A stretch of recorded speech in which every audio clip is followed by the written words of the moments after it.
මේ සතියේ මගේ සොයා ගැනීම. මේක මේ හෝල් මීල් බ්‍රෙඩ් එකක්. ටර්කිෂ් කඩේකින් ගන්න මේක මේ I don't know how to pronounce it. It says Cobus whole meal එකක්. මේක එකක් නෙමෙයි අතරම භාගයක් කෑවත් මාර විදිහට ෆිලින්. නිකන් මයික්‍රෝවේව් එකේ තප්පර ගානක් දාලා බටර් ටිකක් දාලා සීනි දාලා එහෙම කන්නත් පුළුවන්. මේක නම් මට රෙකමෙන්ඩේෂන් එකක් අපේ රේණු අක්කා මේක රෙකමන්ඩ් කරේ. මේ පරිප්පු එකත් මාර රසයි. ටර්කිෂ් කඩේකට ගියොත් මේ බ්‍රෑන්ඩ් එකේ පරිප්පු එකක් අරන් try කරන්න හරිම රසයි. අර සාමාන්‍යයෙන් අපි ගන්න ඉන්දියන් එකට වැඩිය පොඩි මේ වෙනසක් තියෙනවා. and this whole meal bread එක. නිකන් පොඩි බ්‍රෙඩ් කියන පොඩි රොටියක් වගේ. එනකට මේ හරිම රසයි.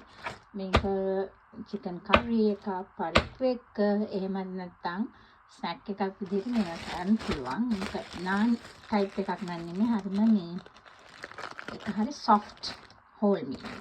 It's really nice. මේක තමයි මගේ මේ සතියේ සොයා ගැනීම ටර්කිෂ් කඩවල් වල and ගොඩක් වෙලාවට මේක තියෙනවා.